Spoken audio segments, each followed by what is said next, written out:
ఇక నిజాం నిరంకుశత్వానికి ఎదురు తిరిగిన వీరుడు జల్ జంగల్ జమీన్ నినాదంతో ఆదివాసుల పోరాడిన ఉద్యమ కిరీటం కొమరం భీం వర్ధంతి నిర్మల్ జిల్లా భైంసా పట్టణ తెలంగాణ ప్రాంత ఉపాధ్యాయ సంఘం ఆధ్వర్యంలో నిర్వహించారు. ఈ సందర్భంగా కొమరం భీం చిత్రపటానికి పూలమాలలు వేసి నివాళులర్పించారు. ప్రతి ఒక్కరూ కొమరం భీం అడుగుజాడల్లో నడవాలని కొనియాడారు.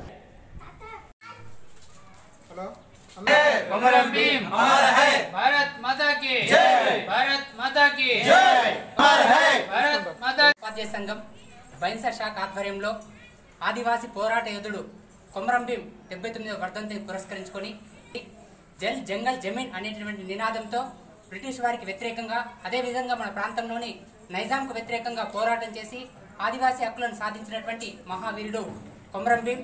అలాంటి వ్యక్తిని మనం స్మరించుకోవడం మనందరి యొక్క బాధ్యత. అలాంటి కొమరం భీం మా గ్రామము మా రాజు 12 గ్రామాలని ఏకం చేసి నైజాం రాజుకు వ్యతిరేకంగా పోరాటం చేసి ఆదివాసీ హక్కులను సాధించినటువంటి వ్యక్తి కొమరం భీం వ్యతిరేకంగా పోరాటం చేశాడు.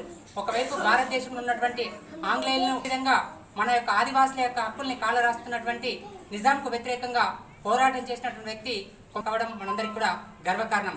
అలాంటి వ్యక్తి యొక్క ఆశయాలు సాధించడం కోసము అతని యొక్క వర్ధంతి సందర్భంగా అనేకమైనటువంటి కార్యక్రమాలను నిర్వహించడం జరుగుతుంది. కొమరం భీం ఇచ్చినటువంటి ధైర్య సాహసాలు, స్ఫూర్తి, ఆత్మవిశ్వాసం మనందరికీ కూడా ఆదర్శంగా నిలవాల్సినటువంటి కొమరం భీం యొక్క వర్ధంతి అతను మరణించి ఈ రోజుకి 79 సంవత్సరాలు పూర్తవుతున్నప్పటికీ అతని యొక్క ఆశయ సాధన కోసం మనం